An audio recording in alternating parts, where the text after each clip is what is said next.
కాంగ్రెస్ వచ్చి ఏడాది అర్థమై మరి ఏం మాయరోగం వచ్చే ఏం బీమార్ వచ్చే ఏమేమి చెప్పిరి ఎన్నెన్ని చెప్పిరి మీకు కావాల్సింది ఇదే కదా చెప్తా ఇక వాళ్ళ కథ చెప్పే ముందు మన కథ కూడా చెప్పాలి కదా ఏమేం మాటలు మాట్లాడినరు ఎన్ని మాటలు చెప్పిరి వరుస బట్టి గోల్మాల్ దింపుట్ల కాంగ్రెస్ను మించినోళ్ళు లేడు అబద్ధాలు చెప్పుట్ల కాంగ్రెస్ను మించినోళ్ళు లేడు ఎన్ని చెప్పిరి ఇక్కడ ఉన్నోళ్ళు జాలరని ఉన్న గాంధీలు లేని గాంధీలు డూప్లికేట్ గాంధీలు అంతా ఢిల్లీకి వెళ్ళి కూడా దిగిరి చప్పట్లు కొట్టి డాన్సులు చేసి స్టేజీల మీద ఒకటి చెప్పిండ్రా ఏమిత్తాడా కేసీఆర్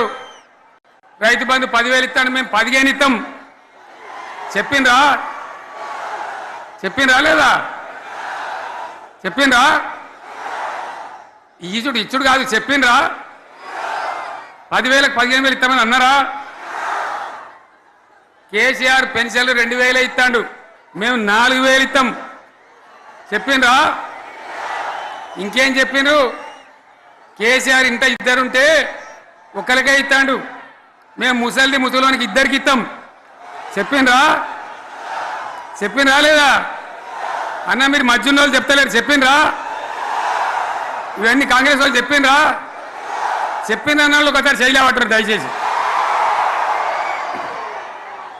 ఒక ఉచిత బస్ అని పెడితే అది జుట్లు పట్టుకొని కొట్టుకుంటానికి మనకత్తాను తప్ప ఏమనికి ఉపయోగపడ్డది లేదు ఆ మహిళలే అంటారు మాకు ఎందుకంటే ఉచిత బస్ దరిద్రం మాకు అవసరమే లేదు అంటాను అటువంటి ఒక్క పథకం పెట్టి ఇక ఇప్పుడు మళ్ళీ పెద్ద నోరు పెట్టుకొని వాళ్ళే మాట్లాడతారు అంటే అంటే మాట్లాడతారు అబద్ధాలు చెప్తారు మాట్లాడితే బీఆర్ఎస్ వాళ్ళ మీద నింద